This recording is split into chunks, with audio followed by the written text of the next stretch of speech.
Bueno, Qué miércoles, bien los has dicho, Jessy, qué miércoles, ¿eh? así estamos contando las monedas también, ¿no? Recién la deprimimos a Sandra porque justamente estábamos hablando con los chicos acá de cómo consumimos, por ejemplo, carne, si compramos todos los días lo que vamos necesitando, si elegimos los cortes más baratos, si cocinamos lo que tenemos ganas realmente, o bueno, y bueno.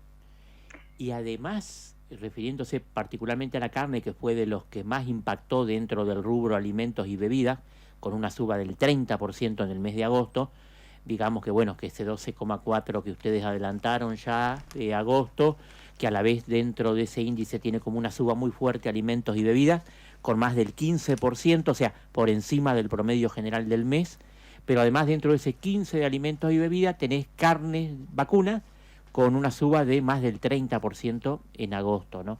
Y la polémica de siempre, Jessy, cuando en una familia tipo, de familia de 4 personas, a la hora de sentarse a la mesa, almuerzo y cena, y pocas cosas reemplazan desde el punto de vista de proteico y de saciedad, como es la carne, ¿no?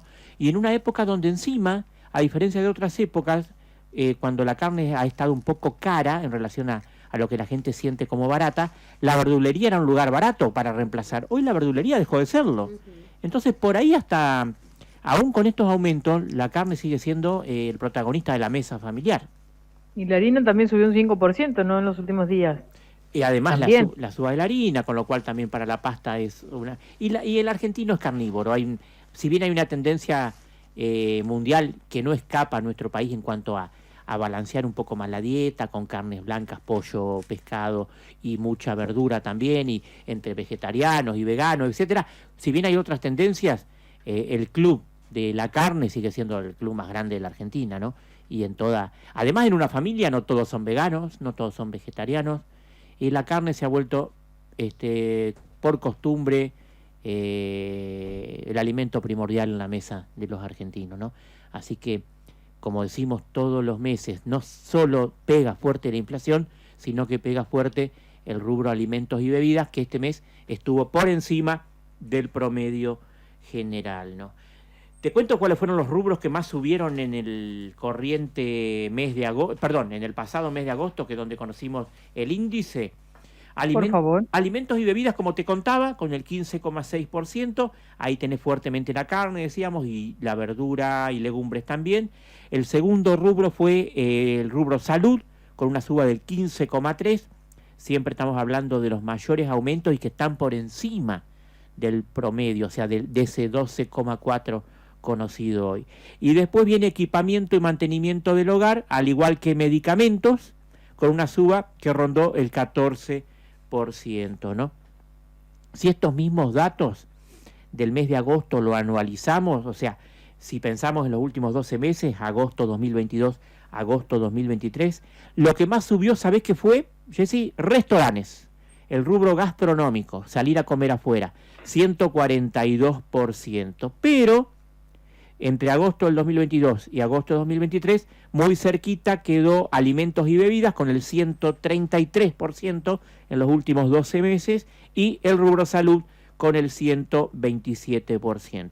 Un poquito más abajo viene hogar y recreación y viene vestimenta, pero ambos por encima del 100%, ¿no? Vos sabés que lo que más me duele no es que alimentos y bebidas, algo que no escapa a ningún argentino, haya estado por encima del promedio y haya sido el rubro que más subió dentro del índice general. Lo que más me preocupa es que lo que denominamos siempre inflación núcleo quedó en 13,8%, o sea, por encima del 12,4% del INDEC para el mes en el índice general, ¿no? ¿Qué significa esto de la inflación núcleo? Son aquellos productos no estacionalizados y son los que dejan un envión, una inercia para el mes siguiente. O sea, que ya septiembre empezó con esta inflación núcleo producto del arrastre de agosto, 13,8, con lo cual el número de septiembre, si bien muchas consultoras están diciendo que hay, a partir de los congelamientos que el ministro Massa provocó, a partir del acuerdo con casi 300 de las 450 empresas productoras de alimentos que firmarían este acuerdo para subir el trimestre septiembre, octubre, noviembre, solamente 5% de los productos por mes. A pesar de todo eso, y que están diciendo que puede ser menor la de septiembre que la inflación de agosto que conocimos hoy, a mí me da la impresión que a pesar de todo eso, vamos a tener de vuelta un número altísimo en septiembre, ¿no? Que recordemos, Jessy, que salvo que haya alguna triquiñuela de parte del gobierno, la inflación de este mes de septiembre que estamos viviendo se debería conocer una semana antes de las elecciones, antes del 22 de octubre. Se conocería septiembre más o menos entre el 14 y el 15 de octubre, una semana antes de los comicios, de la primera vuelta electoral.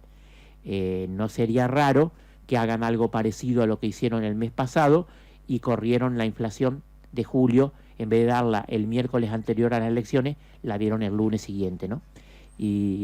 Pero bueno, veremos qué pasa al respecto, ¿no? Sin duda, bueno, la noticia más fuerte justamente fue la que se conoció hace un rato dentro de las noticias de la semana. Si estás de acuerdo, te hago un rápido reconto de qué otras cosas ocurrieron con breve explicación al respecto. Sí, por supuesto. Bueno, ministro Massa anunció medidas, ¿sí? ¿A qué me refiero con medidas? Y se veía venir este numerito que conocimos hoy a las 4 de la tarde de inflación. Y hoy otra vez, Fabián, ¿no? Hoy a las 7 va a dar otra vez para monotributistas. Algunos dicen que estaría empezando a las 18, cosa que estamos en condiciones de afirmar que no ocurrió. Con lo cual se confirmaría el horario que se venía hablando de la mañana y que, como muy bien decís, Jessy, 19 horas habría nuevos anuncios. Los que ya tuvimos estos días, además de aquella catarata de anuncios que provocó hace 2 domingos a través de Instagram, tenemos los de esta semana. ¿Cuáles fueron los de esta semana? Básicamente la suba del piso del impuesto a las ganancias, ¿no? ¿Qué significa esto? Que los asalariados, vale decir, siempre lo pongo entre paréntesis, impuesto a las ganancias sobre el sueldo no debería llamarse impuesto a las ganancias, debería llamarse impuesto a los ingresos, ¿sí? El sueldo no es ganancia, es ingresos. Ganancia es el resultado de entrada menos salida, costos menos beneficio, y esto no lo es. Esto es pago de un salario por un servicio brindado, punto. Pero bueno, lo llaman impuesto a las ganancias, llamémoslo así para que se siga entendiendo, ¿no? Subió el piso. Hasta ahora pagaban impuesto a las ganancias todos los asalariados, todos los trabajadores registrados en relación de dependencia que tenían sueldos superiores a los 770.000, para los 785.000 pesos brutos, ¿no? A partir de ayer, el ministro publicó en el boletín oficial el decreto ley, porque se tiene que transformar también en ley, donde ese piso de 700 y pico de mil brutos se sube a 1.770.000 brutos, con lo cual hay un grupo más de gente que pasaría a no pagar impuesto a las ganancias. Estamos hablando de 1.770.000 como base no imponible nueva, bruta, estamos hablando aproximadamente, restando descuento de jubilaciones, descuento de obra social y descuento sindical, sueldos netos de 1.440.000, ¿no? O sea, quienes se incorporan como nuevos beneficiarios al no pagar impuestos a las ganancias, gente que está en la franja de sueldos entre 780.000 y 1.770.000 brutos, ¿sí? Todos los que están en el medio, que ¿sabés qué, Jessy? No son muchos. Dicen que no son más de 80.000 personas en la Argentina. Con lo cual es un beneficio, pero tiene más de ruido que de nueces en el tarro, como se dice habitualmente, ¿no? Pero bueno, medida al fin, ¿no? Y por otro lado, como bien decís, hoy por la tarde se va a conocer algunas medidas nuevas. Dicen que viene por el lado de los monotributistas y que podría venir por el lado de los monotributistas de las categorías más altas, aquellos que por ahí esconden un poquito de facturación para no pasar a responsable inscripto, bueno, y empezar a pagar IVA, ingresos brutos y todo eso, y se les daría alguna especie de facilidad o exenciones impositivas para que blanqueen su verdadera situación en cuanto a que están facturando más que la principal categoría del monotributo, pasar a ser responsables inscriptos, ¿no? En IVA, ganancias, etcétera. Y por otro lado se habla, y esto, la verdad que no lo tengo para nada confirmado, todo esto tiene que ver con muchísimas versiones que han circulado hoy y ayer por la tarde también, se le sacaría el IVA a muchos productos, ¿no? se le sacaría el 10,5 y el 21, depende de los casos. A muchos productos, se habla de producto en general de la canasta alimentaria, y que esto no sería para todos los 48 millones, 47 millones de argentinos, ¿sí? No sé exactamente cuántos somos, sino que habría una segmentación por ingresos, ¿no? Calculo que puede ser a través del uso de la tarjeta de débito, depende el QUIL de cada uno, los ingresos registrados que la ANSES tiene de cada uno de nosotros, y la FIP, y a partir de ahí el bloqueo o desbloqueo de nuestros QUIL para que usando la tarjeta de débito tengamos algunos beneficios, devoluciones de IVA en ciertos alimentos, etcétera, etcétera. Pero, vuelvo a repetir, esto es mucho de versión, poco de información. Esperaremos 19 horas los anuncios y los contaremos, por supuesto, acá en Puntos Comunes, ¿no? ¿Qué más ocurrió esta semana? Bueno, un documento firmado por 170 economistas de mucho prestigio, Jessy, debo reconocer que hay de varias ideologías y escuelas económicas, y al mismo tiempo de mucho prestigio, la gran mayoría de los que figuran ahí. ¿De qué habla el documento? De la inviabilidad de la aplicación de una dolarización en la Argentina, ¿sí? Se podría decir que quienes firman el documento estarían todos del lado de Cambiemos, ¿no? Que serían economistas que tienen preferencia por Patricia Bullrich. Yo te diría que no, que está bastante mezclado la cuestión. Lo concreto es que para mí fue una noticia política / económica importante en la semana, y que tiene que ver con esto que te digo. 170 economistas, entre ellos están Juan Leach, está Miguel Ángel Broda, muchísimos muy conocidos, y que un documento de 2 carillas que vale la pena leerlo. No es un documento difícil de interpretar para los que no son avesados en temas de economía, pero básicamente el título que lo sintetiza es la inviabilidad en la Argentina de aplicar en estos momentos un plan de dolarización, básicamente por la falta de dólares para llevarlo a cabo, ¿no? Es un poco esa metáfora, este latiguillo que está usando en las últimas semanas desde que fue ungido como futuro posible ministro de Economía de la posible presidente Patricia Bullrich, Carlos Melconian, quien dice: no me podés invitar a comer fideos con tuco si no hay fideos y no hay tuco. Bueno, el documento de estos economistas dice algo parecido. Es inviable hablar de dolarización porque no hay dólares. Me pareció una noticia importante en la semana. Y por último, y en referencia a todo esto, algo que me parece razonable, pero al mismo tiempo ciencia ficción en la Argentina, por cómo se dan las cosas siempre. Javier Milei, quien encabeza en principio las encuestas y sería candidato uno de los más firmes candidatos a ocupar la presidencia, pidió... Con todas las cosas que dijo esta semana, Fabián, ¿no? Con todas las cosas que dijo esta semana. Me parece que no le entran las balas, Jessy, ¿eh? De hecho, a los economistas los trató de inservibles. A los 170 estos que firmaron este documento, los trató de inservibles. Muchos de ellos, fíjate cómo son las cosas, ¿no? Muchos de ellos fueron profesores de él en la facultad. Yo no tengo color político, ¿no? Pero viene bravo. Viene bravo, pero tampoco me gusta, y hay un poquito para polemizar de manera picante contigo, tampoco me gustó que haya una carta de tantos intelectuales hablando de que tendrían que unirse las demás fuerzas para que no llegara al poder Javier Milei.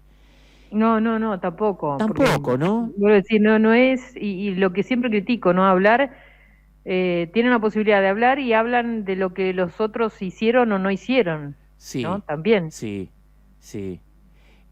No, eso tampoco, no estoy de acuerdo. Comparto contigo, porque además me parece hasta una falta de respeto para los votantes, que ya dieron su opinión en las PASO respecto de Milei, ¿no? Entonces, en todo caso, pueden sentar posición de manera individual, manifestándose cada uno. Hoy en la modernidad tecnológica cualquiera puede manifestarse de la forma que quiere y queda documentado en Twitter, en Instagram, en cualquier micrófono, en un podcast, en YouTube, donde sea. Creo que no hace falta que se unan todos y pedir esa medida, ¿no? De que se unan todos los partidos para que no llegue Milei al poder. Pero aunque sea, Fabián, esos que votaron a modo castigo, no sé cómo se dice, que lo votaron solamente por castigo, por no votar la otra cosa, que tomen conciencia igual y que hayan escuchado todo lo que pasó de agosto hasta ahora, ¿no? Sí, por supuesto, que quien esté enojado... Bueno, pasó un poco con Todo bien con el voto castigo, perfecto, pero consideren que es lo que vamos a tener que aguantar por el 4 años. Claro, porque gran parte del voto no es un voto liberal, no es un voto de derecha, no es un voto que comparta las ideas económicas de Milei, ni siquiera es un voto que esté a favor de la dolarización, es un voto de enojo, claramente, sí. Claramente un voto de enojo. En todo caso, él supo interpretar ese mal humor, ese ánimo de la población, ¿no? Y una población que estaba muy calladita hasta el día antes de la elección, porque viste, Jessy, que estaban pasando muchas cosas que en otro momento hubieran generado convulsión social y no estaba ocurriendo. Eso habla mucho y bien de la madurez de los argentinos. Y esperaron el domingo, y en un aula de una escuela, un domingo, se manifestaron de manera muy fuerte y apoyando en mayor medida, por lo que vieron los números, al candidato que representa el enojo, que representa la catarsis, digamos, por el que dice las cosas que yo tendría ganas de decir, dijeron muchos votantes seguramente, ¿no? Pero como bien decís, ahora habría que esa misma gente decir, bueno, listo, ¿ahora qué hago? ¿Lo quiero de presidente o simplemente lo usé como parlante para que se escuche mi grito? Y en base a eso es como me parece que debe definirse la cuestión, ¿no? Vamos a ver. Algo parecido, si recordás, fue en la elección entre Alberto Fernández y Macri, cuando Macri recibió una paliza muy fuerte de parte del electorado. Había mucho enojo por cómo terminaba el gobierno de Macri en lo económico, pero después, cuando llegaron a la segunda vuelta, hubo una recuperación de 9 puntos de Macri respecto de Alberto Fernández.